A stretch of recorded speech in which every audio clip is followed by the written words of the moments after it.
And we're back on this a very noisy start of my video. I don't know if you can hear it over the noise cancellation, but the gentlemen here are cutting down a tree by the looks of it, or at least part of a tree. Well, on this side, there's construction going on, a lot of banging and hammering.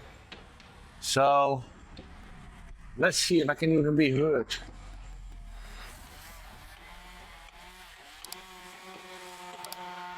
We will let the tourists pass me while I have a look about, at the technique deployed in this cutting down exercise. I have never cut down a tree. I have never even held a chainsaw.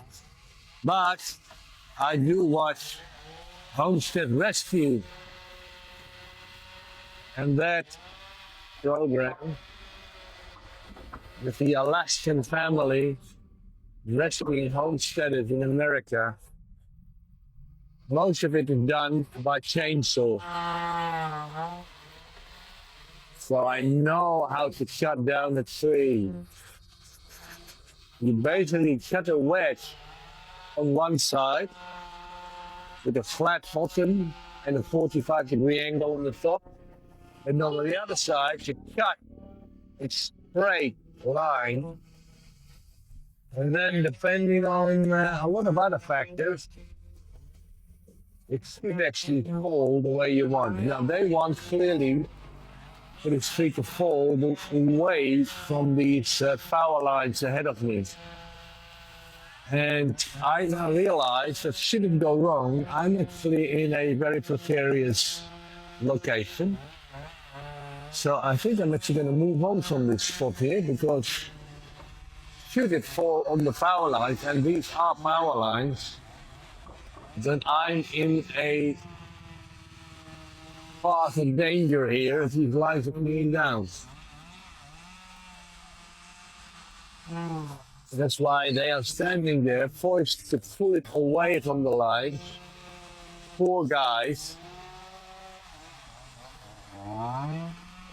Let's see if this actually goes according to flash. Yes, it's moving.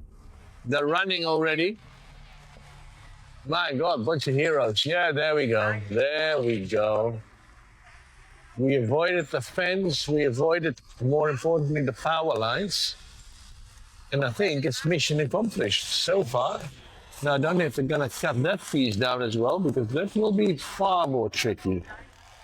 Because that will fall into the, oh yeah, no, he's not.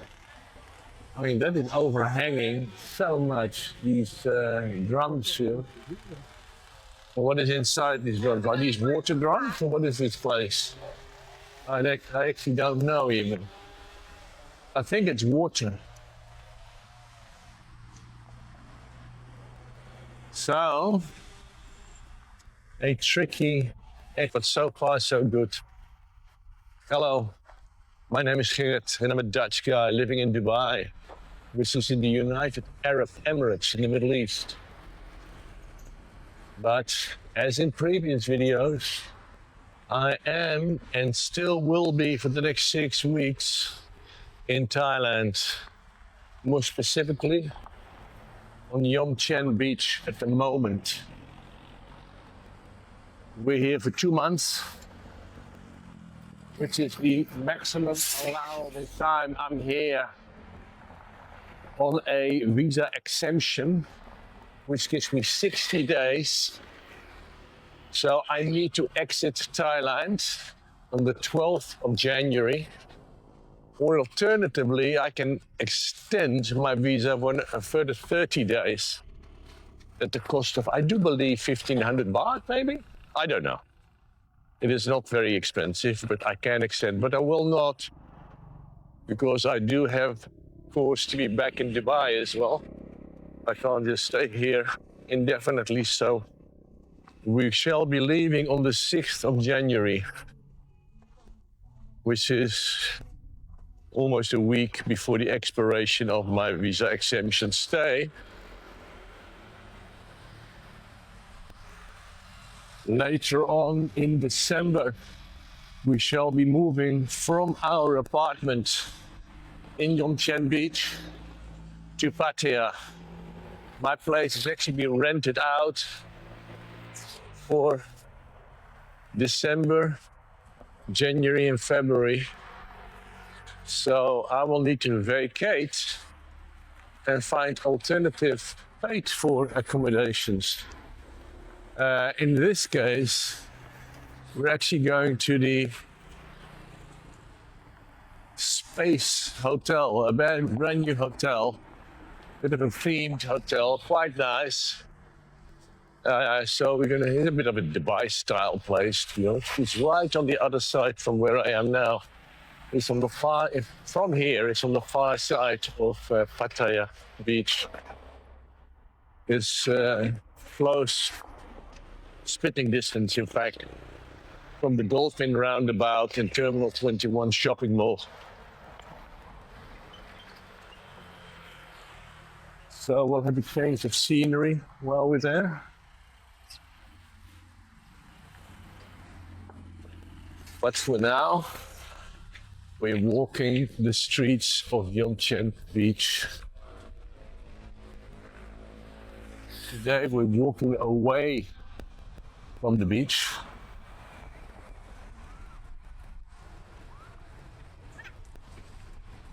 And away from Jomtien Second Road in the direction of Walkabout Road, the major road.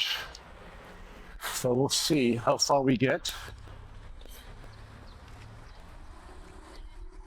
It's like yesterday, we are on a walk. My walk will be limited to 45 minutes today. Then I need to be back where I started.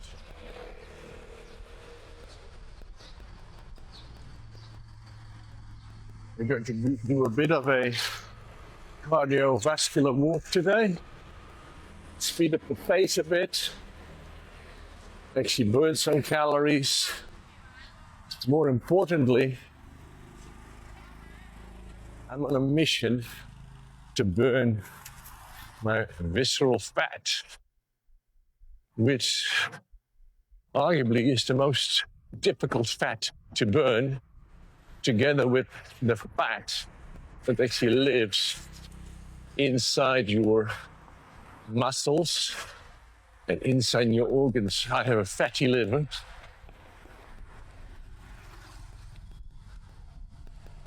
And that on its own is a major problem, because almost everything that you want to achieve in your body passes through the liver.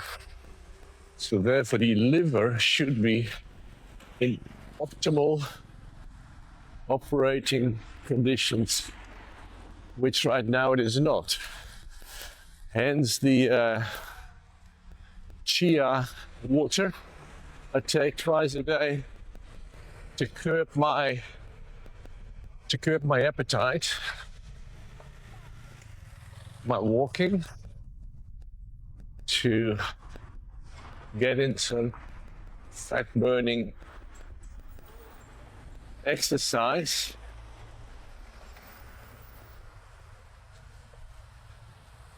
And my intermittent fasting as well. I only eat once a day, which is typically late afternoon. I don't have breakfast, I don't have lunch. So my calorie intake is extremely limited as it is as well.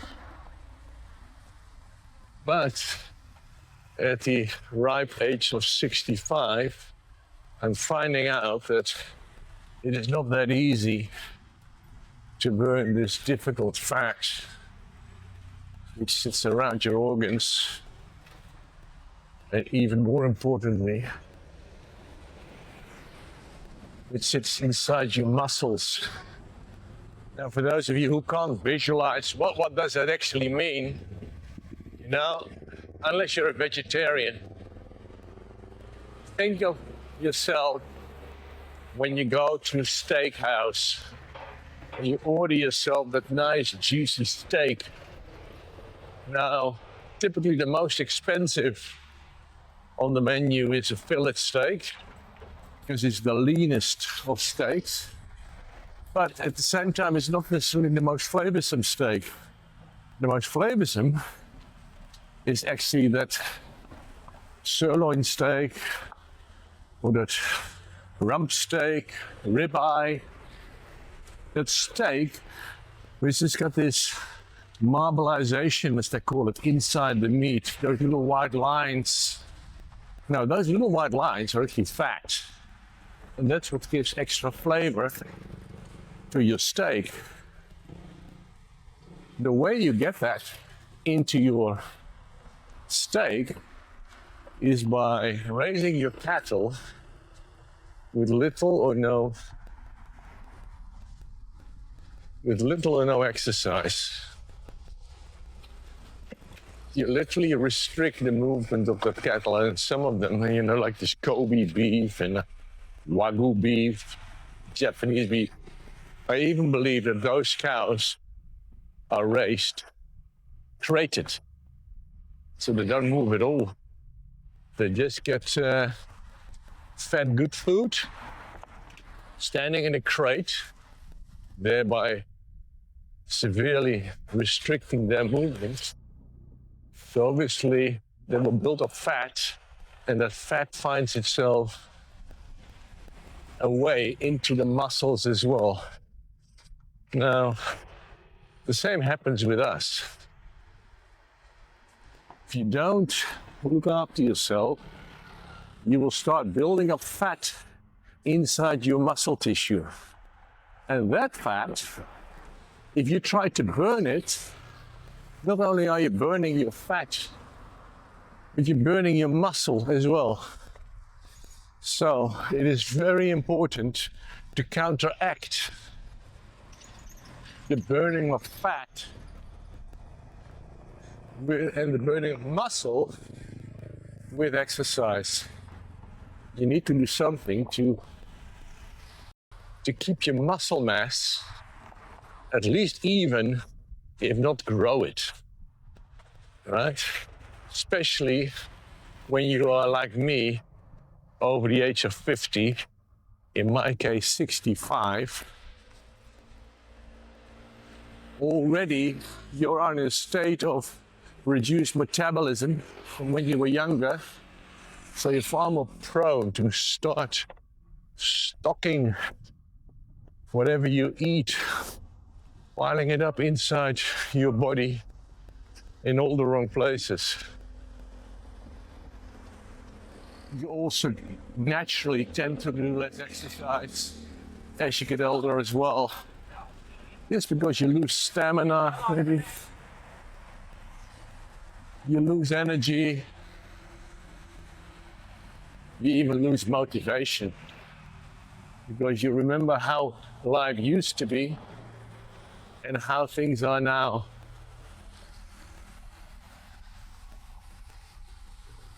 So, that was a very long blah, blah, blah. Tell you that I'm trying to burn visceral fat. Because I am overweight, but all that fat is actually stored in my belly, around my organs. It's actually very easy to see where your fat lives, by the way. If you, like what I'm doing right now, if I tighten my stomach muscles, there's actually nothing here on top that I can pinch.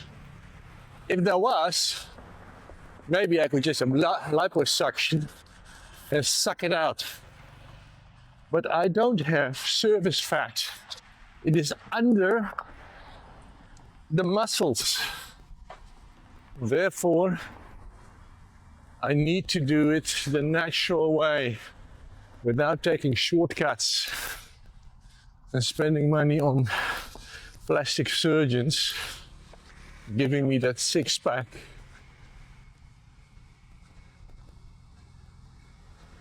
I mean, the good thing is that I do have hard muscle here, by the way. You know, because I do my exercises for that, so at least it is not all jelly belly.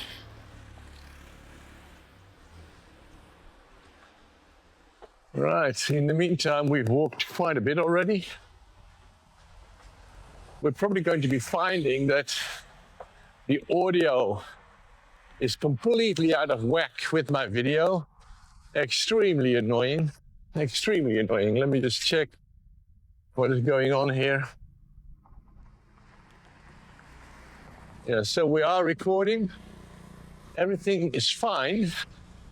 But when I look back at the video, I always find that the video is out of sync with the audio. Now, when I'm looking at the screen right now, I can see my lips moving while I'm recording audio. So, hopefully, but I don't believe so. Why would it all of a sudden work? Hopefully it works properly this time, but I'm sure it doesn't. I'm back, by the way, to using my Holyland receiver on the top of my camera here, the cold shoe, connected directly with the USB cable into the USB port of my Insta360 X5. And I use my little transmitter mic here with the windshield on top. All of that seems to be working fine. I'm not overly impressed with the quality either, by the way. For some reason, I always hear a lot of ticking and hissing and crackling in the audio when I look back at it. And just for the people of Insta360, this happens directly on the camera. When I look at the video on the camera, like right now here with the stop it, I would notice that my audio is out of sync. Or if I link my camera to this lady is taking her life in her own hand. Shame, the boxes fell off her bike in the middle of the road, but she's okay. I'll come back to another incident just now. I just finished my train of thought here. So the audio is out of sync straight on the camera when I look it back. And also when I attach my camera to my MacBook in the Insta360 stereo app without doing anything at all, audio and video are not in sync. They're out of sync.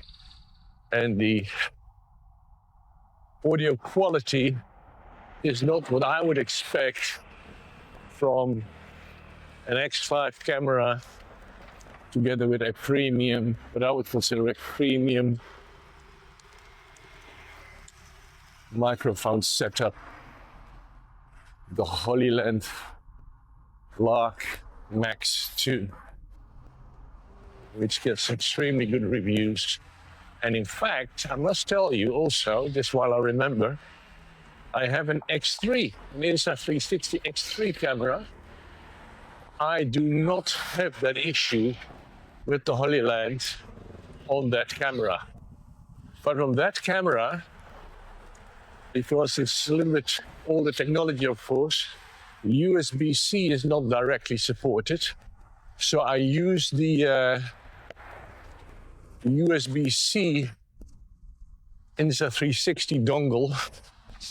I think it's fast transfer dongle. I don't know what the official name is, but you use it to fast transfer between devices. Otherwise, you have to do it over Wi-Fi, which takes a day and an age. You actually connect your Holyland receiver using an analog 3.5mm camera plug, or audio plug, I should say.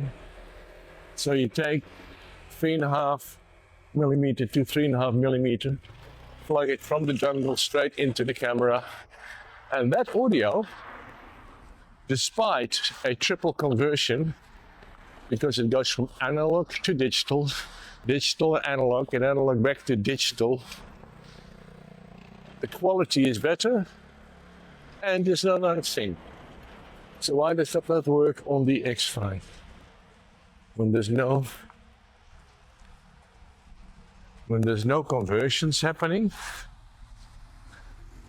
it's USB-C to USB-C. The only thing I can think of, to be honest with you, is that there is a discrepancy between the USB-C adapter on the Holy Land and the camera, whereby it doesn't sync up properly. Now, Insta360 already came back to me saying that the Holy Land Max 2 Lark is not supported. Not quite sure what that means, but seems to me that we are already taking a position whereby we can say, you know, this is never meant to work properly because we don't support it. Now, my question would be: is what is the point of having standards if these standards can be implemented in different ways? Should they not be consistent? Now, as an IT guy, I can tell you, no, they are never consistent. There's always different versions of the protocols. And even within the same versions of a protocol, there is different variations and interpretations for different platforms for sake of, in inverted commas, optimization. So therefore, the beauty of standards is that there are none. Anyway, I was coming back to that lady who just lost her boxes off the back of her bike and had to get them off the street. And I was dropping off my wife, about to cross at the little green man signal, Jomtien 2nd Road. Traffic came back, traffic came from the other side to turn left in front of us while we were waiting for the little green man, and a motorbike with a tourist on it with an absolute spectacular wipeout. He was coming around the corner too fast, hit the curb, saw his ass, and broke his bike. He got up himself straight away. He seemed to be okay. I can't believe that he didn't walk away. I can't believe he walked away without any scrapes and bruises, but he did walk away from it. Here we have some nice temple, by the way. I don't know what it is. But his motorbike was well and truly effed, as we call it. And him being a tourist, that must have been a rental bike. So it's going to cost him a few cents. But now, in the meantime, we have now arrived at Sukhumvit Road.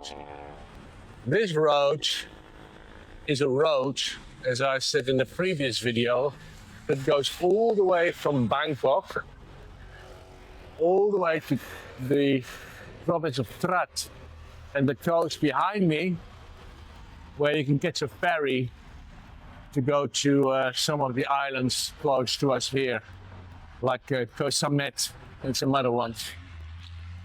So from here to the ferry port at the bottom of this road here in Trat is still well over an hour.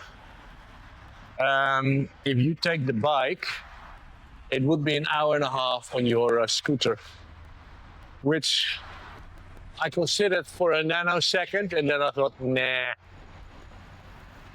I'd rather just take a Bolt or take a bus. And a bus will be very cheap. So, but this road, we traveled quite a bit. In the distance, you will not be able to see it, but I can see the sign for the Big C, which is the big supermarket, hypermarket, where we do most of our shopping. In front of that, right in front of that, would be the intersection with Pattaya Road, where we find the outlet mall on the corner here. And then behind it, we find the Pattaya night market, which we like to frequent.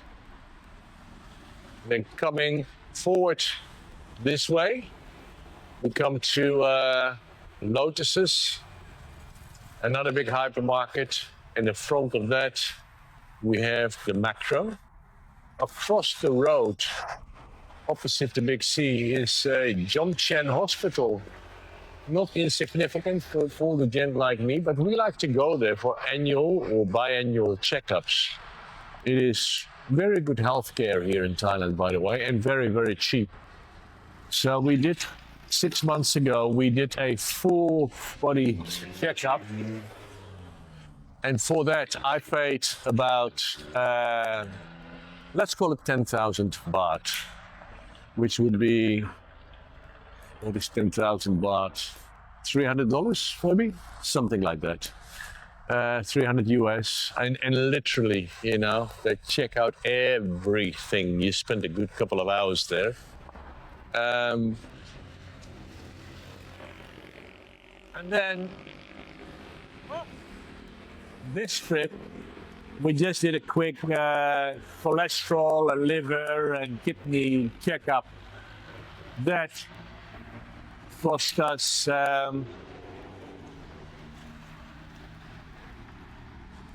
that cost us 1,000 baht per person. So that would be like $30, right? If 10,000 is $300, 1,000 would be $30. I mean, I'm just talking ballpark here. I'm just trying to illustrate how cheap it is. So that is right over there. There is Bangkok Hospital further over this road. Bigger, grander, more elaborate. Some of the things that they can't do in Jomtien Hospital, they actually refer you to Bangkok Hospital. Well, for some of the tests, we actually went to Bangkok Hospital, but it's all included in the package anyway. So that's important. And then there are some DIY stores that I like as well. There's a big Mega Home Pro, which is also a hypermarket, but it's a DIY and household goods hypermarket where you need to fix things and all of that. And this time I did have to fix some things. I'm going to be heading back now because this is one of the challenges that you'll sometimes find with Airbnb, that not everyone is as careful with your stuff as you would be, because it's just rented accommodation, right? They don't give a shit. It's not for them. I will not mention any particular details, but I had a couple from Brazil who stayed in my apartment for, I think, a month. And they decided during a fight that they had what we call a domestic. They decided to rebuild my apartment while that happened. And when I say rebuild my apartment, I mean they went to town. The girl locked herself up in the bathroom. Now the bathroom it's got an ensuite master bedroom into the bathroom. And then also when you walk into the front door, from the kitchen, there's a door into the same bathroom. So she locked both doors, and her boyfriend decided to kick the shit out of both doors. And I'm not joking when I say kick the shit out of both doors. The doors were destroyed. He literally kicked them, well, he must have jump kicked them with his feet because the panels were completely smashed through and broken on both sides, because doors typically, in condos at least, they're hollow, right? There's not solid wooden doors. So he kicked through the panels, the locks were broken, and because he didn't get his way quickly enough on one door, he did it on both doors. So both doors needed to be removed and replaced and fixed. Now the challenge that we had was that these doors were probably custom made for this condo project. So they're not off the peg, off the shelf doors. So we needed to find components to fix these doors and the panels. But more difficult even was the locks, because the locks were completely destroyed as well. And they actually had to go to Bangkok, which is an hour and a half, 2 hour drive from here, to find locks because they could not be sourced locally here. Absolute joke. Now, of course, the guest is being held responsible for that financially. So they paid for the repairs. But as I'm going through an agent, I'm not here to assess exactly what's been going on, right? I have to go by what the agent, my rental agent, tells me. And he told me the doors are broken. Now, when I arrived here, the doors had been fixed. I mean, you can always see that they have been fixed, especially on the lock sides, because it's a different lock, so there is filler and all of that. But anyway, it works, it's fine. To the untrained eye, it looks like normal doors. I know that these doors have been repaired, but it's okay. But what he missed was that before or after she locked herself into the bathroom, they must have been fighting in the lounge and kitchen as well, because the whole condo has large 60 by 60 centimeter marble tiles on the floor. One of the tiles has actually been smashed in the corner, a corner broken off. Now, if you leave that, then when you wash the floors, water will go in through that broken corner and find its way into the cement underneath. And over time, it will just loosen all those tiles and become a much bigger problem. Not to mention the fact it's bloody ugly that a corner of your tile is missing. But to remove the whole tile and have it replaced now, after they've already settled the damages, I can't go back to them again and say, oh, by the way, I missed something. So I needed to address that.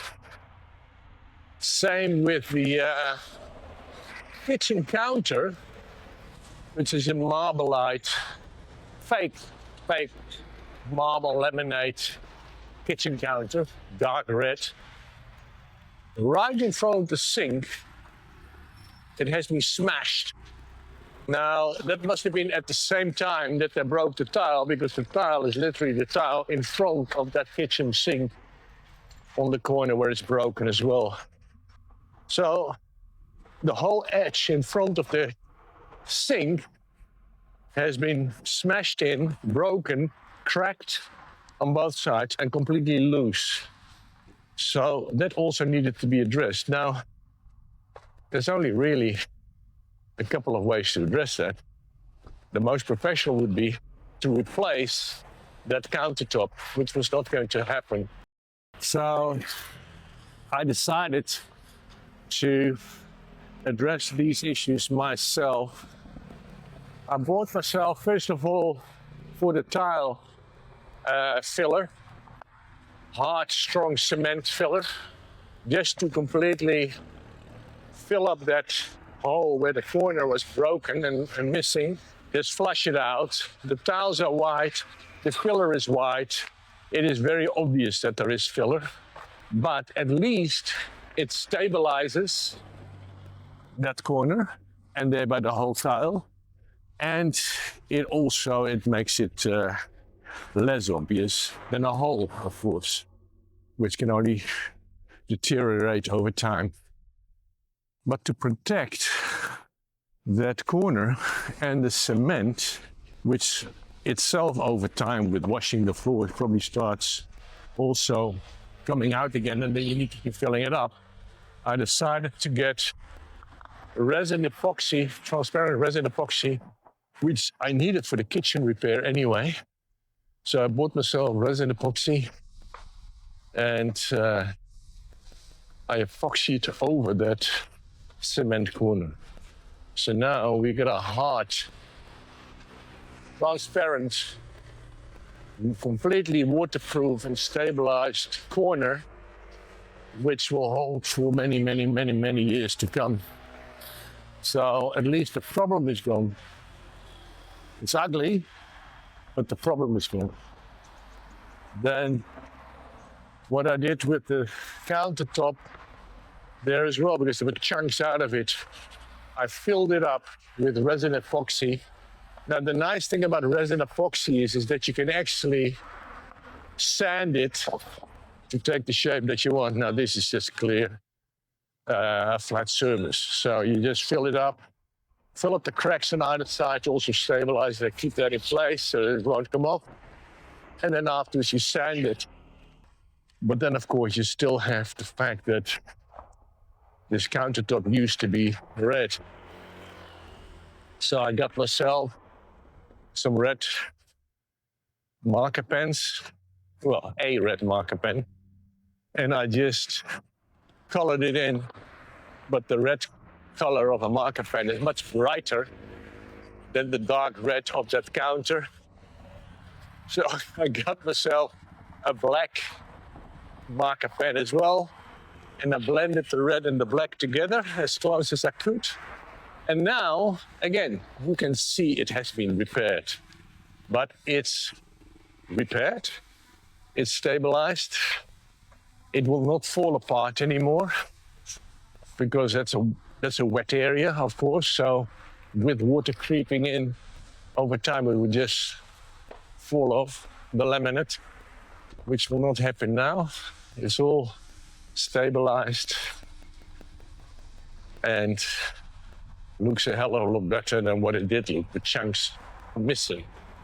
Now you can see it's repaired, yes, but it's repaired in a not invisible way, but less obvious way, and certainly functional way. Now my wife will always tell you that I'm a good DIYer, but my focus is always 90% functionality and 10% aesthetic. Whereas she, being a woman, is exactly the other way around. She focuses on 90% aesthetic and 10% functionality. As long as it looks good, it doesn't matter how good it actually is over time, as long as it serves the purpose today. That's not how I operate. I want to fix something once within acceptable reasons, cosmetically, but then it needs to stay in place. I don't want to have to fix it every 3 weeks, every month, every 6 months, every year. A fix is a fix is a fix, and it should stay. So yeah, so that's why I like DIY stores. So there's these big mega stores there behind me. There is Taiwahatsu, I believe, on this side of Sukhumvit, right where we were. And on the other side, on the hospital side, closer towards Big C and maybe opposite Lotuses. I don't know exactly, but there is the Mega Home store. I love those stores. Those are stores I can spend hours in. And this for some quick stuff, just get on my bike and get something I carry home with me. We always have Mr. DIY.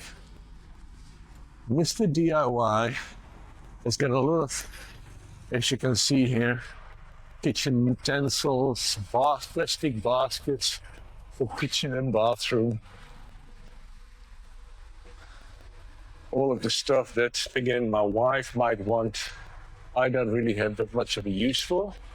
But the plastic items, plasticware, the cutlery, crockery, cleaning materials for doing the washing.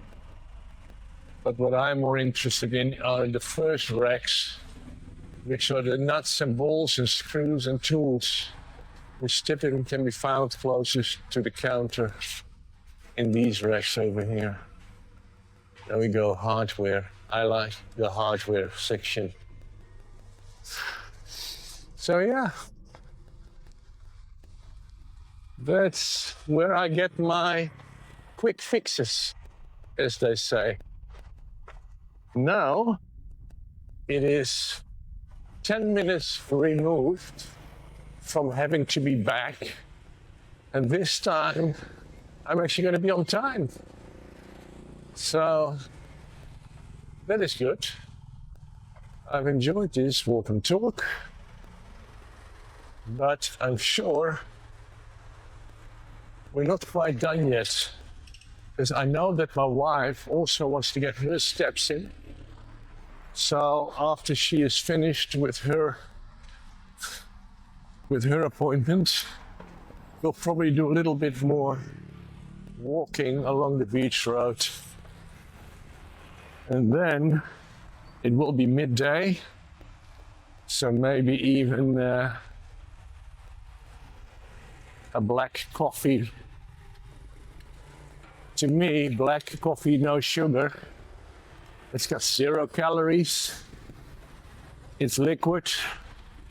So thereby, I consider it not breaking my fast. Maybe some of you have a different opinion, but I believe it's acceptable. And I might be ready for a nice, strong cup of black coffee. Let's see. So we've had a little bit of a different view this time. Here we're coming to yet another small market. These markets are all over the place. I like these markets, by the way. Fresh meat, vegetables, fruit, ready meals,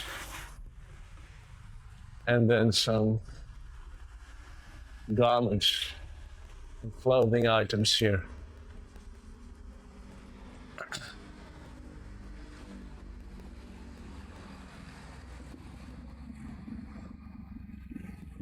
There is a lot more activity today, which is a Thursday, than there has been on the previous days. Normally when I go out before 12 noon, it is actually very quiet.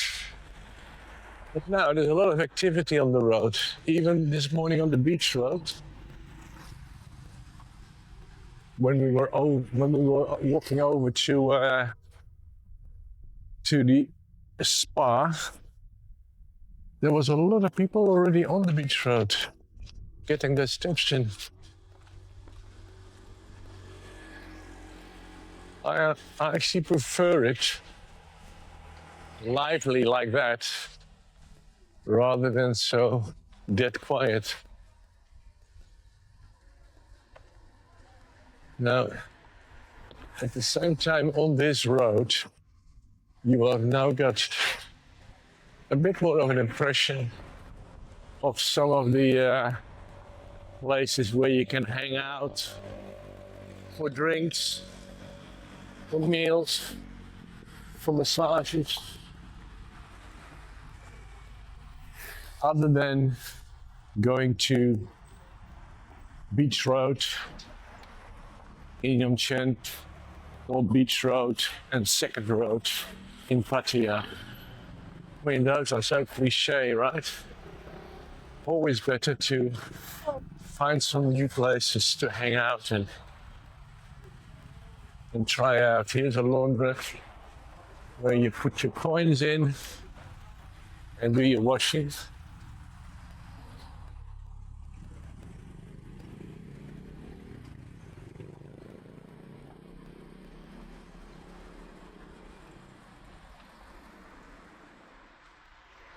And in the space of 100 meters, I'm now passing the third 7-Eleven. There was one on my right. I just passed one on the left. And now here's another one on the right again. And even with a single owner running these 7-Elevens, I really don't understand the density model. How many of these 7-Elevens do you need to have to catch? I mean, I know the concept of the corner shop, right? When I grew up, you went to the corner store and it was literally a shop on the corner where you lived. And on that corner, you have, if it's a crossing 4 corners, you would have the butcher, you would have the grocer, you would have the baker.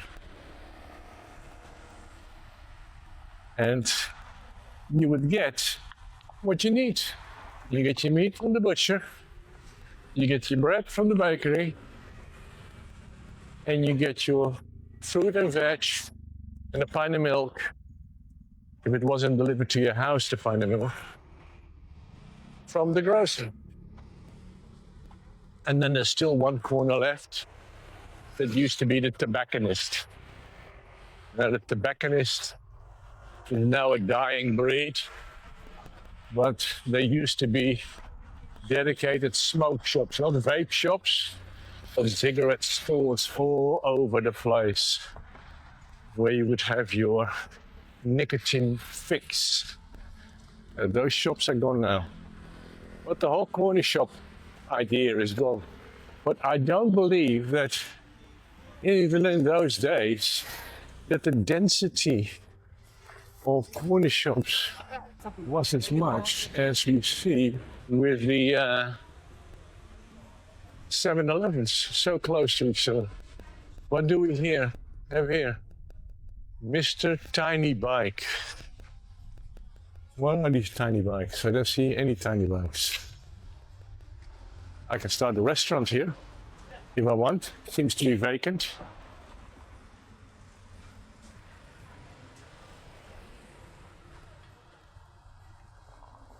We're almost here, almost back.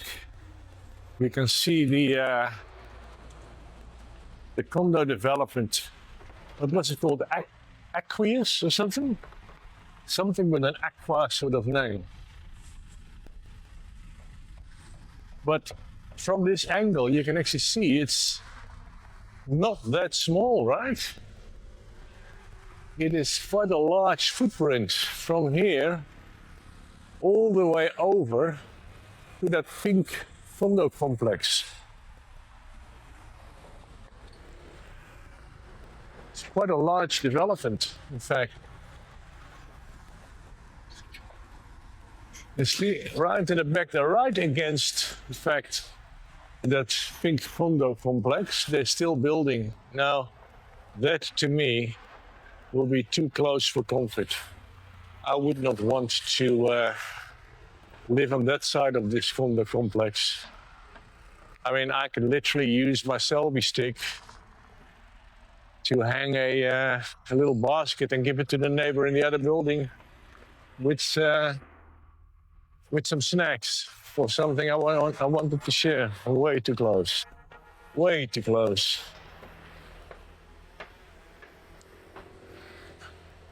So we're actually back now. This here is another plot of land, a large plot of land, I might add. And no doubt this is going to be another condo complex for sure. For sure, I see the big signs here on the trucks, on the billboard there.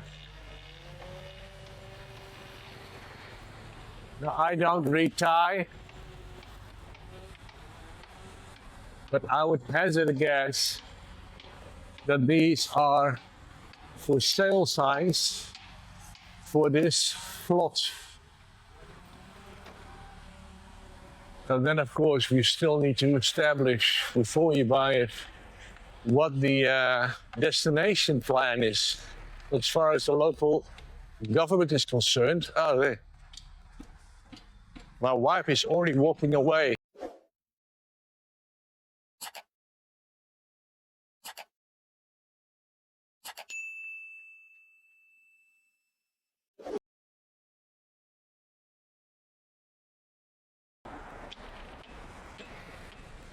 I need to be fast.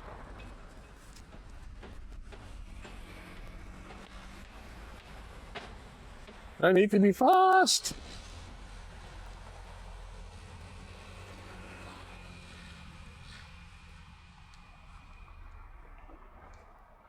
She finished.